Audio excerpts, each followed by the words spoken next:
My name is Margaret Ellen Taylor. I'm 71 years old, and I've lived in the same white farmhouse in western Kentucky for almost 50 years. From the porch swing I still oil every spring, you can see the same hayfield my late husband used to work, the same crooked fence he promised to fix every summer, and the same dogwood tree where we carved our initials back when we thought that meant something permanent. People say we were lucky. 40 years married, raised 3 kids, had a garden that fed us most years. No scandal, no separations, no police at the door. Just the kind of quiet, unremarkable life that doesn't make headlines or get whispered about at church. But the thing about quiet lives is that they make perfect hiding places. And sometimes the worst secrets aren't the loud ones. They're the ones dressed up as ordinary. For most of my life, I believed I had a good man. His name was Robert. Bob to his friends, a man of few words and slower tempers. Never raised a hand.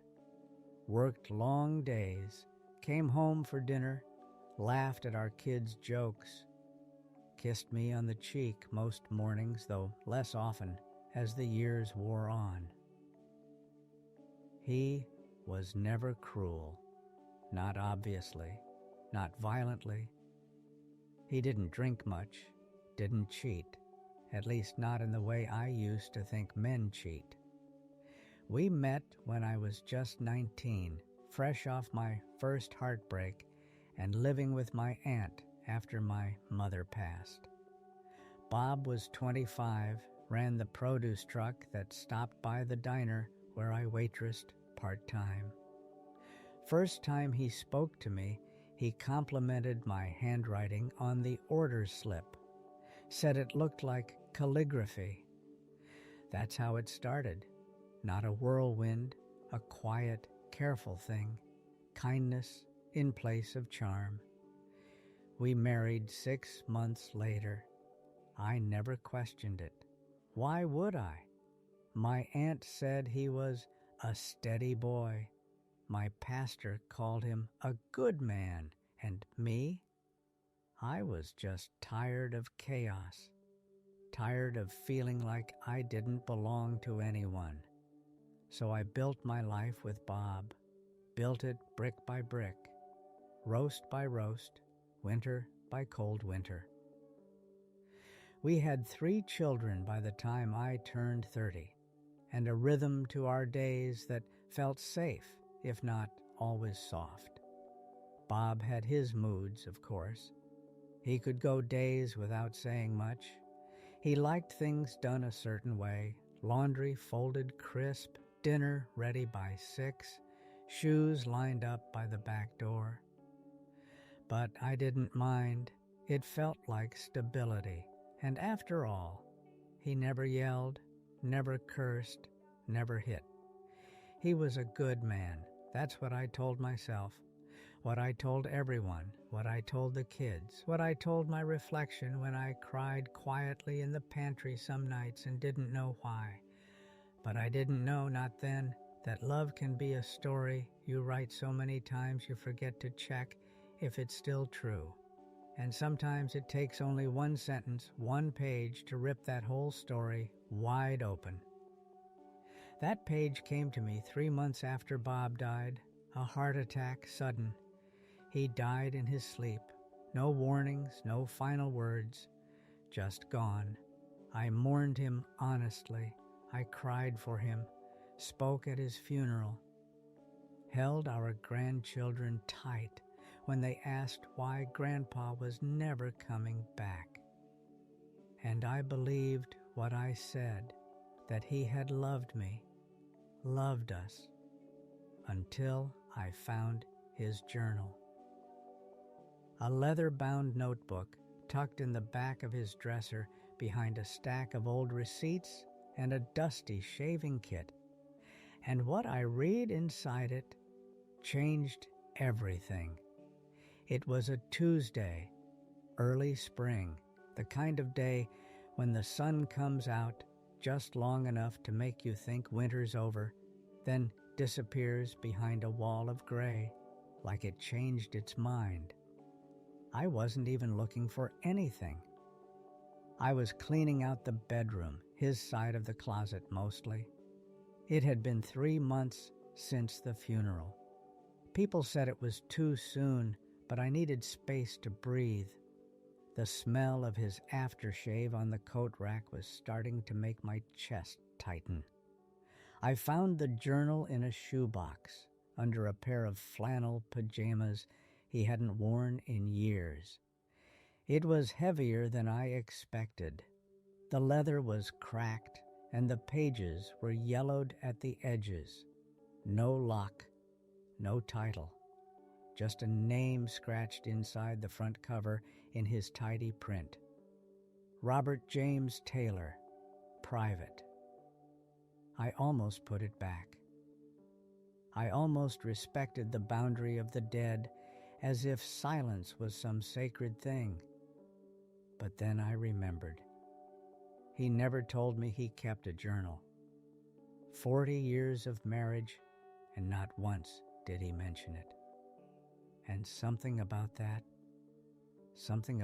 felt like a challenge.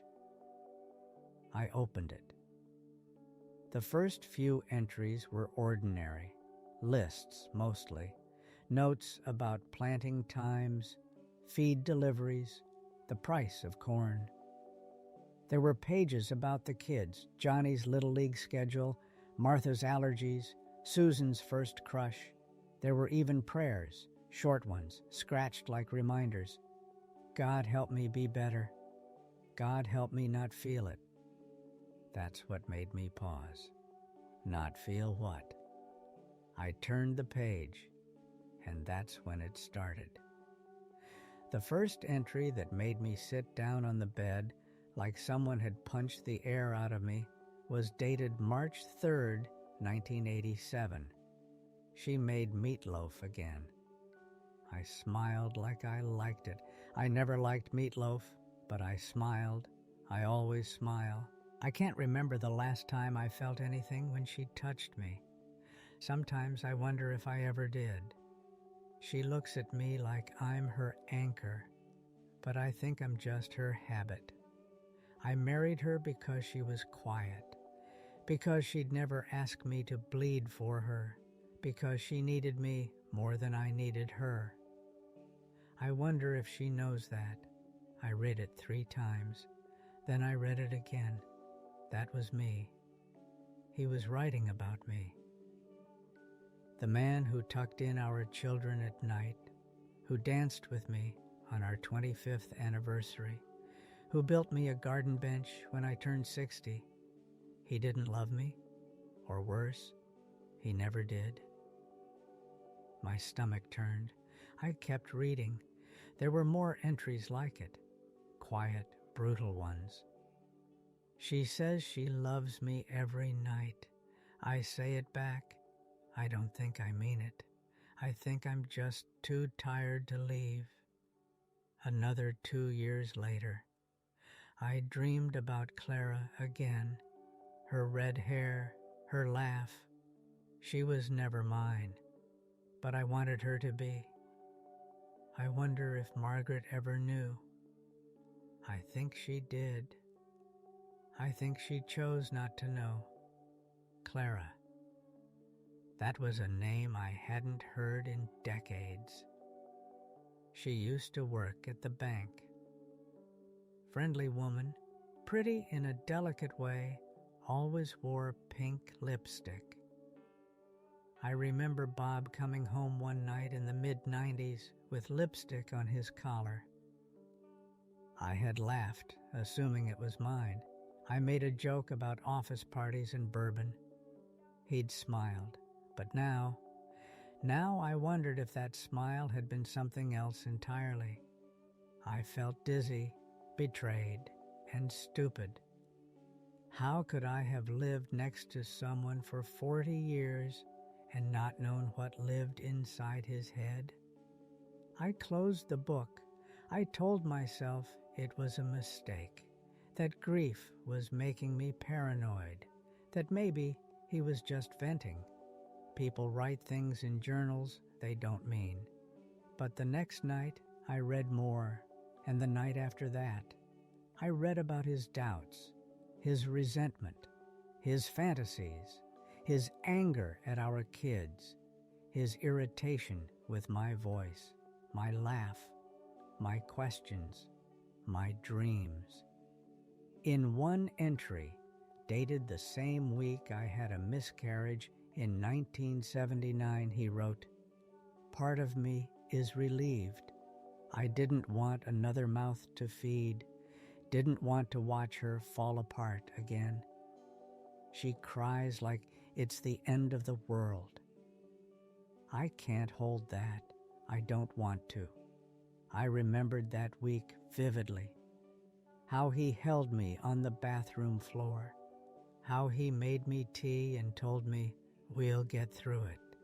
How I thought, God, I'm so lucky to have a man like this. And now, I didn't know what to believe. I had built a life with a man whose heart had always been somewhere else, locked in a journal behind a smile, buried under quiet contempt. And suddenly, everything, every year, every photograph, every Sunday morning breakfast felt like a lie I had lived inside. But that wasn't the worst part. The worst part was how much of it made sense. Like puzzle pieces snapping into place after decades of not seeing the full picture, the silences, the glances, the way he sometimes pulled away when I tried to hold his hand in public. The way he told everyone I was the strong one, but never once asked how I really was. He didn't love me. He used me, and I let him. Because I needed to believe in the story we were telling the world. Because I thought silence meant peace. Because I didn't know any better, or maybe I just didn't want to. But now, I couldn't unknow it. And the question that kept me awake for nights after reading that journal, staring at the ceiling in a house I thought was built on love, was this. If he never loved me, who was I all those years? Because when someone's love defines you, and then you learn it was never real, you don't just lose them, you lose yourself too. After I finished the journal, I didn't touch it for a week. I hid it back in the shoebox, pushed the box under the bed, and went about my routines like I always had. I fed the chickens, drove into town for groceries, went to Bible study on Thursday night, and smiled when Doris asked how I was holding up. Getting better, I said. Lie. I wasn't getting better. I was unraveling, quietly, invisibly, like a hem you don't notice until your dress slips down around your ankles.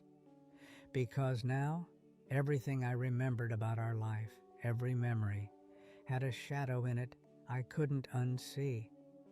I'd look at photos and wonder what he was really thinking behind that smile.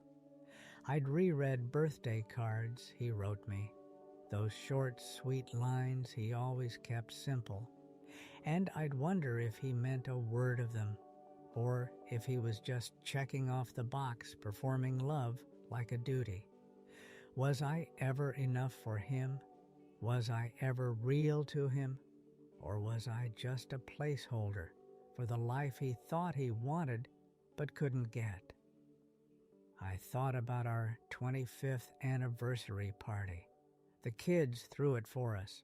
Balloons, banners, a whole church basement full of potato salad and polite applause. Bob had stood up, clinked his glass, and said, "To the love of my life." Everyone had cheered. I had cried. But in his journal, 3 weeks before that party, he'd written, 25 years. Feels like a prison sentence with good behavior. I'm tired. She deserves someone better, but I'm too old to start over, so I stay. That entry gutted me, because that party had been a highlight for me, a memory I held close, one of the proofs I used when I doubted us, when I felt the distance and told myself, no, he loves you. Look at that night. Look at the way he toasted you. But now it was just theater, a mask he wore for the people we knew, a performance I applauded without knowing I was the only one who believed it. I started having trouble sleeping, waking up in the middle of the night, sheets damp, chest tight, the sound of his journal echoing in my head. I don't feel anything when she touches me. She married me for safety. She doesn't know who I really am. And the terrible thing is, he was right. I didn't know who he really was, and now that I did, I didn't know who I was either. Because what does it say about a woman when she gives her life to a man who only ever saw her as convenient? What does it say about me that I stayed, that I loved him without question, that I didn't see him?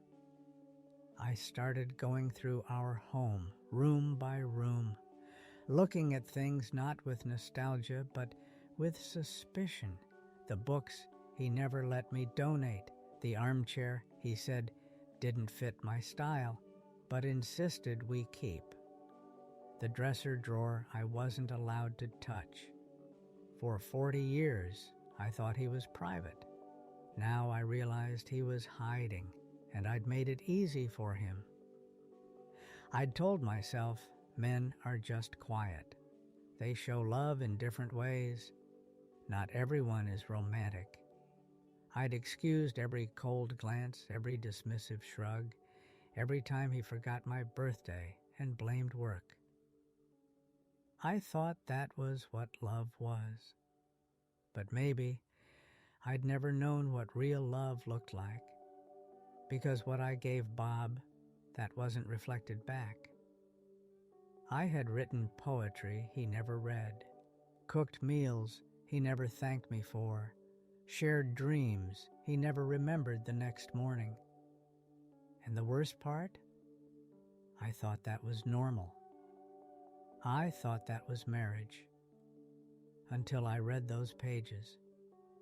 And then, God help me, I started questioning everything else too. Our children, our parenting. Had his coldness touched them too? Had I missed signs in them like I missed the signs in him? I called my son Johnny one evening, just to talk, just to hear his voice and feel tethered to something real. He answered on the third ring, breathless and distracted. "Hey, Mom, can I call you back later?" He never did. I sat at the kitchen table until the moon was high, staring at the wood grain, wondering if he was avoiding me or if he was just like his father. Not cruel, not evil, just distant. Did he learn that from Bob? Did he learn it from me? I thought about my daughter Martha, always the peacemaker, always the one trying to fill silence with sunshine. She never really talked about her feelings, just smiled harder when things got hard. Had I taught her that? To mask pain with politeness? And Susan, my baby, the one who rebelled, moved to Seattle, and rarely came home after college. She once told me years ago, "You and Dad always looked like roommates. I didn't want that for myself." At the time, I was furious. I told her she didn't understand grown-up love. But now, maybe she did. Maybe she saw the truth before I could face it. Maybe they all did. And I was just the last one to catch on. The woman still clinging to a love that never existed outside of her own imagination. And maybe that was the real betrayal. Not that Bob didn't love me, but that I built an entire identity around being loved. And without that story, who was I? About 2 weeks after I finished the journal, I did something I hadn't done in nearly a year. I picked up the phone and called Susan. It rang 4 times before I almost hung up. Then her voice came through, clear, older than I remembered, and distant in that way people get when they've built a life too far away from the one they left. "Hey, Mom," she said, not cold, but not warm either. "Hi, sweetheart," I said, trying to sound casual. "I was just thinking about you." A pause. "Everything okay?" That's the thing about estranged daughters. They always assume bad news is coming. Maybe because deep down they've learned that silence only breaks for emergencies. "I found something," I said, my voice cracking, despite me trying so hard to keep it level. "Something your father left behind. A journal." Another pause, longer, then, "Oh," just one word. But heavy, knowing, as if maybe she had always suspected something, as if maybe she wasn't surprised at all. I read it," I continued. "It's been weeks, and I still feel like the ground under me's gone soft. I thought he loved me, Susan. For 40 years I believed that, but now I don't know what any of it meant." She was quiet for so long, I thought maybe the line had dropped. Then she said softly, "Mom, we all knew. We just didn't have the words for it." I blinked. "What do you mean?" "I mean, it always felt like you were performing a marriage, not living in one. Dad was polite, but never present. You floated around him like he was furniture. There, but untouchable. And you smiled through it all. Even when he made those little jokes at your expense. Even when he left you sitting alone at dinner." I wanted to argue. I wanted to defend him, defend myself. But for once, I didn't, because I remembered. I remembered the nights I cooked for him, and he didn't come home until after midnight. The way I'd wait up, dinner cold, candles melted to nothing, pretending it didn't hurt. The way I told the kids Dad's working late. Like that explained everything. I remembered the Thanksgiving when he ignored Martha's story about college and spent the entire meal watching football, and I said nothing, just passed the mashed potatoes. I remembered all the silences I filled with noise, with casseroles, with chores, with pretending. "I'm sorry," I said. "God, I'm so sorry, Susan. I thought I was giving you stability, a father figure. I didn't know." "But you did, Mom," she said gently. "Somewhere in there you did. You just couldn't face it. That landed like a stone in my chest. Because she was right.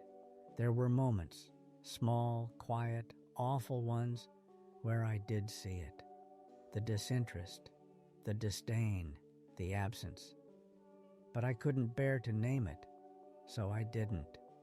And now, here we were. You weren't a bad mother, she added, her voice softer now. But you weren't a whole one either. You gave us everything except your truth. I sat there, phone pressed to my ear, staring out the window as the wind bent the trees like they were bowing under something heavy. And I realized I had never truly let my children know me. Not fully. I gave them order, meals, clean clothes, and quiet holidays. But I never let them see my pain, my loneliness, my confusion. I had taught them, without meaning to, that pretending was survival, and now they were surviving by pretending I wasn't someone they needed to call. I want to change, I said, surprising even myself with how badly I meant it. I don't know how, but I want to try. Another long pause, then you'll need to be okay hearing things that hurt. I already have, I said. I've read things I can't unread. That's a start, she said, but it's not the end.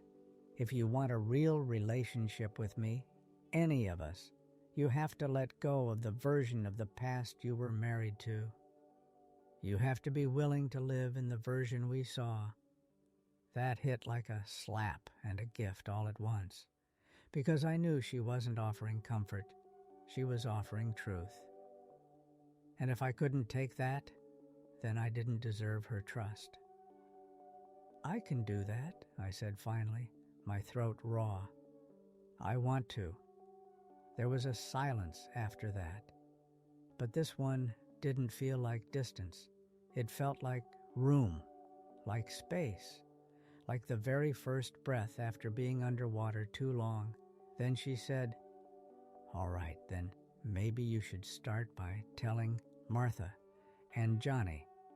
I nodded, even though she couldn't see me. "Yes," I whispered, "I will." Because what I was beginning to understand was this. The real damage wasn't that Bob had lied to me. The real damage was that I had lied to myself for so long and so well that I taught everyone around me to lie too.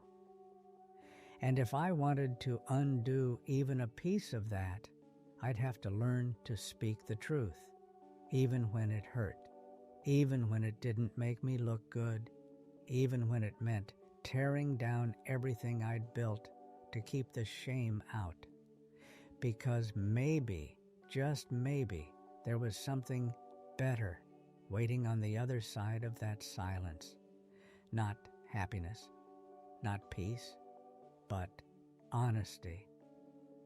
And maybe that was enough to start with. I waited a few days before calling Martha, not because I didn't want to, but because I was terrified. Terrified of what she might say, more terrified of what she wouldn't. Because silence sometimes feels worse than blame. When I finally did call, she answered almost immediately, warm, chipper as always, her voice like a song she kept humming just to avoid the quiet. "Mom, you're calling early. Everything okay?" I almost lied, almost said, "Just wanted to hear your voice." But I didn't. Not this time. Instead, I said, "I need to tell you something, and I need you to let me say it all before you say anything back." The cheer drained from her voice in a blink. "Okay," she said, cautious, careful. I sat down at the table, the one Bob built when Johnny was born. ran my hand along the dent in the corner where he dropped a hammer and cursed for an hour. "I found your father's journal," I said. After he passed, a pause. I could hear the breath catch in her throat. I read it. Long silence. Then, and God, what a word. I took a breath, closed my eyes. It was full of things I didn't want to know, things I didn't want to believe. But they were there, about me, about you kids, about how he felt or didn't feel, about our life. Martha didn't speak. I went on. For 40 years, I believed he loved me. I believed he was a good man, a decent husband, a quiet provider. And now I don't know if he ever truly saw me, or you, or cared. I think he just stayed, because it was easier than leaving. More silence. I read things, I continued, my voice shaking, that made me want to tear every picture off the wall, because they weren't real. They were props in a play I didn't know I was starring in. Still, Martha said nothing. I thought she might have hung up, but then she whispered, "I knew it." Those 3 words almost undid me. "You did?" "I didn't know the details," she said, voice steadier now. "But I felt it. We all did. Dad didn't hate us, but he didn't love us either. Not in the way children hope to be loved. He was there, but always just slightly out of reach." I wiped tears from my eyes, tears I didn't even realize had started falling. "I'm so sorry," I said. "I should have seen it. I should have protected you from it. I should have taught you that love isn't quiet coldness and duty. It's presence, warmth, truth." Martha let out a long breath. "You did your best, Mom, but your best wasn't enough." She didn't say it to hurt me. She said it like someone naming a truth that had been waiting too long to be spoken. And she was right. "My best was survival," I said. "I thought if I kept everything tidy, calm, in order, then it meant we were safe. But what I really did was teach you to ignore your feelings, just like I ignored mine." Another pause. Then she said something I never expected. "You still have time." Those words, so simple, so human, landed in me like a seed. Because it hadn't occurred to me, not really, that I could do more than confess, that I could actually try to repair. "Would you be open to visiting?" I asked. Not right away, not out of obligation, but maybe sometime this summer. Just you and me, no performance, just honesty. "I think I'd like that," she said. "But on one condition." "Anything." "You talk to Johnny." I swallowed. That was the conversation I feared most, because Johnny, my only son, had always been closest to Bob. Fishing trips, tool sheds, the kind of closeness I couldn't touch. He idolized his father, and I was about to take that idol and smash it to pieces. "I don't know if he'll forgive me," I said, "for the lies I let live." "You don't need his forgiveness," Martha replied gently. "You just need to stop protecting the myth. Let him grieve what was real and what wasn't." That night, I sat on the back porch under a bruised pink sky, phone in my lap, hands shaking. I watched the barn swallow shadows, dart through the fading light, and thought of all the years I kept the truth folded in my chest like a napkin over a mess I didn't want anyone to see.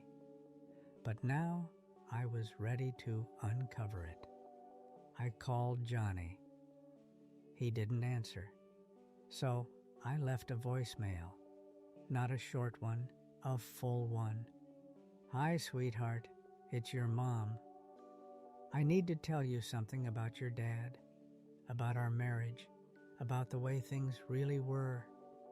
I don't want to hurt you, but I need to tell the truth because silence has already done enough damage. I'm here whenever you're ready." I hung up and sat in the dark.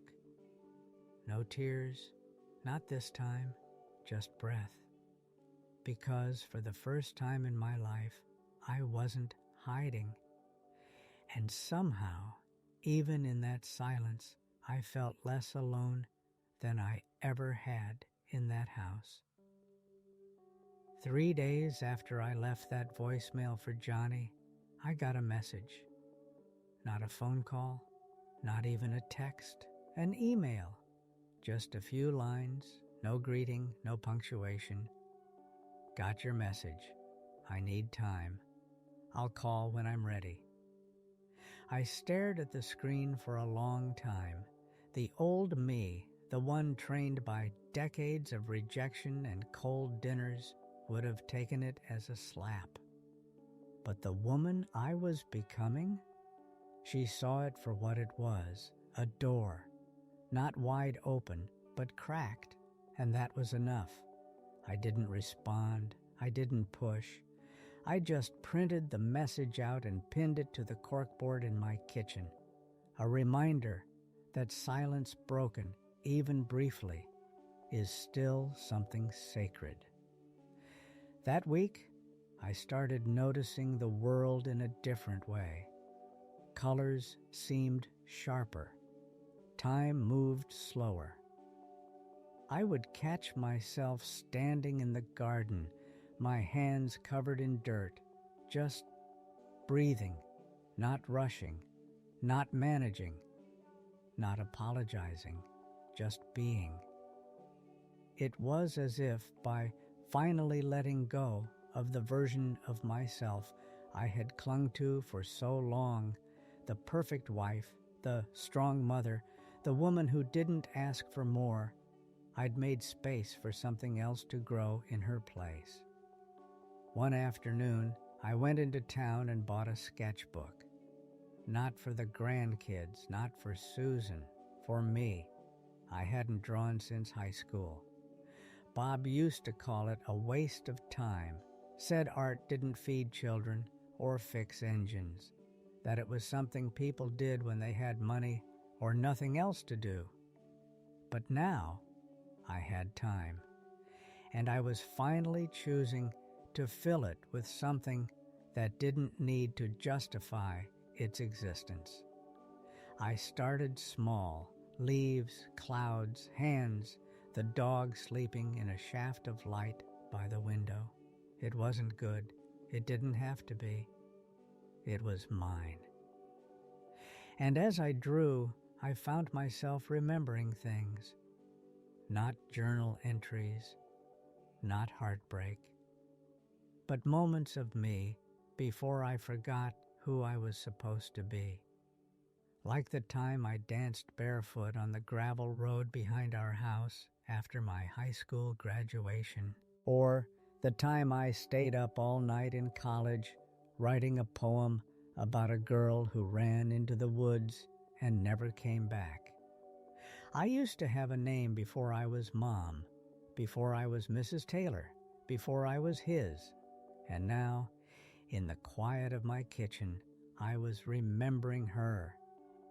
The following Sunday, I got another email, this time from Johnny's wife, Michelle. It said, "Margaret, Johnny asked me to write you.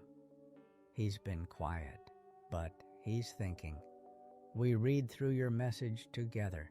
He didn't know. Not really. We'd like to visit in a few weeks. No big talks unless you're ready. Just time." I think that would be good for all of us. Ma, I pressed my fingers to my lips and wept. Not from shame this time, from grace. Not forgiveness, not yet, but space. Space to try. The day they came, I baked lemon bars. Not because I was trying to impress them. Michelle doesn't even like sweets. But because the act of measuring, mixing, stirring, it made my hands move in rhythm with something ancient, something maternal, something tender. When Johnny stepped into the house, he looked taller than I remembered.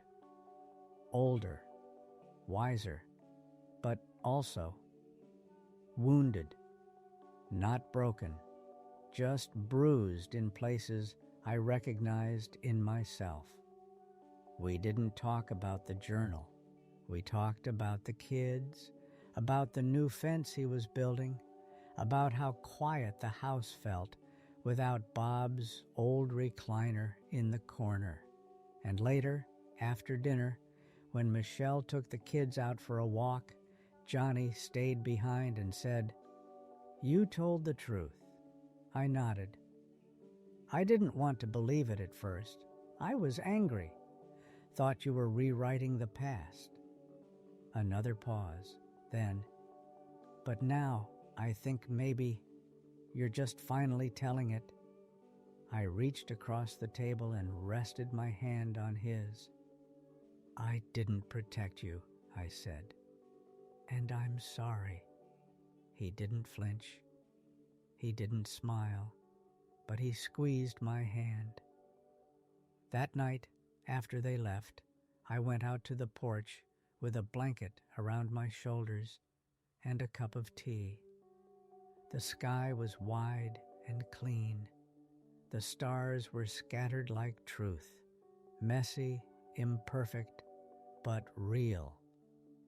And for the first time in years, I said out loud, not to anyone in particular, just to the night, I wasn't loved the way I deserved.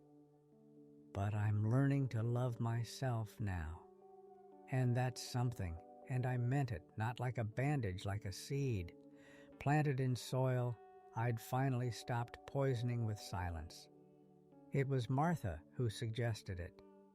We were on the phone one evening, talking about nothing in particular, grocery prices, her latest book club drama, when she said, "You know, Mom, our community center does these story nights now, women sharing pieces of their lives, nothing big, just folding chairs and honest voices. I think you should come." I laughed at first. Me, a 71-year-old woman, standing up in front of strangers, talking about the marriage that almost erased her? No, thank you. But that night, I couldn't sleep. I lay awake thinking about all the years I spent in silence, not just with Bob, but before him, my mother's silence, my grandmother's. All the women I knew who learned to bear and carry and fold themselves in small ways just to keep the peace. I thought about Susan and the way she said, "You gave us everything except your truth." And I realized maybe the only thing I had left worth giving was that. 2 weeks later, I stood in the back of the community hall holding a paper in my trembling hands.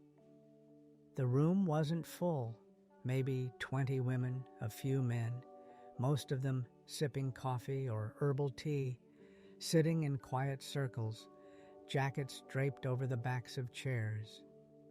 They weren't expecting performance, they were waiting for something real. When the organizer called my name, Margaret Taylor, sharing what I didn't know then, I thought I might faint. But I walked to the front anyway. I didn't read what I wrote. I just started speaking. "My name is Margaret," I said. And for 40 years, I believed my husband loved me. Heads lifted, eyes turned. I believed it because he said the right things, because he came home at night, because he didn't hit me, because he paid the bills. I believed it because the world told me that was enough. My voice shook. But then I found his journal after he died, and I learned the truth. He didn't love me. Not really. Maybe not ever. And I paused. My throat closed. I loved him. I gave him everything I had. My youth, my dreams, my body, my loyalty, my silence. And I thought that made me good. I looked up. And then I realized it made me invisible. Silence. The kind that listens, not judges. I went on, slowly, honestly. I told them how I'd shaped myself to fit a man who never asked who I was, how I'd missed the signs in my children, how I'd let my own needs disappear under the weight of keeping a marriage alive that was never breathing to begin with. I'm not here to shame him, I said, and I'm not here to shame myself. I'm here because silence, my silence, hurt more people than I ever wanted it to. There were tears, not just mine. When I finished, I didn't expect applause, and I didn't get it. What I got was something better. A woman in her 40s walked up after and whispered, "That was my mother's story." She never said it, but I saw it. Thank you for saying it for her. Another woman hugged me without a word. Later, one of the organizers asked if I'd come back, maybe lead a writing group for women over 60. Nothing fancy, just a space to speak, to begin. And I said yes, because I wasn't done telling the truth, not just about Bob, not just about our marriage, but about me, about what it means to lose your voice inside a life that looks respectable from the outside, about what it means to find it again, cracked, trembling, but finally yours. A few days later, I got a letter from Susan. It was short, just 1 page, but it said everything. Mom, Martha told me you spoke at the center. She said you didn't try to make yourself look good. You just told the truth. I'm proud of you. I think I'm ready to visit. If you are. Love, Susan. I held that letter to my chest and wept. Not for what I lost, but for what might still be possible, because I had told the truth, and the truth didn't break everything. It opened a door, and behind that door was a woman I was just starting to meet. Not the wife, not the caretaker, not the quiet one, just me, Margaret. And for the first time in my life, she was worth knowing. Susan came in June. She stepped out of the rental car in dark jeans and a soft blue blouse. Her hair pinned back, no makeup. She looked older than I remembered, not in a tired way, but in a real way, like someone who'd survived the storm and now carried the sky inside her. She didn't hug me at first. She stood on the edge of the porch, looked at the house, looked at me, and asked carefully, "You sure you're ready for this?" I nodded, not because I wasn't scared, but because fear had stopped being a reason to stay silent. We didn't talk about Dad that first night. We talked about basil and the old pear tree out back and how my lemon bars were finally not overcooked. We laughed. Real, tired laughter. The kind that doesn't need to pretend joy, because just not pretending is enough. On the second night, we sat on the porch, same spot where I used to fold laundry while Bob read the newspaper, and she asked, "Do you still have the journal?" I said yes. She didn't ask to read it. She just said, "Good. Keep it. You might need to remember what you survived." And that's when I realized she wasn't here to reopen wounds. She was here to witness the healing. Not mine. Ours. We talked long that night, until the moon was high and the crickets loud, about her childhood, her anger, her confusion about how I could have stayed with a man so absent, so cruel in small ways. I didn't defend myself. I didn't tell her I didn't know. I told her I was afraid of the truth, but I'm not anymore.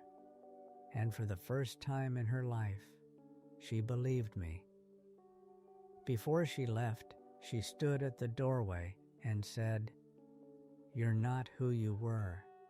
And I said, "Neither are you."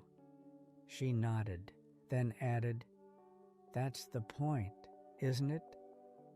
It's been a year since I found Bob's journal.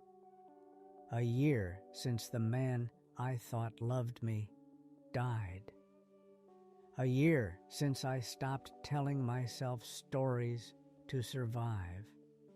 A year since I realized that sometimes surviving isn't the same as living. And now I live differently. I wake up early, not out of habit, but because I want to. I drink my coffee slowly. I sketch. I write. I sit in the garden and let the wind touch my skin like it's trying to remind me I still exist. I teach a weekly writing group now.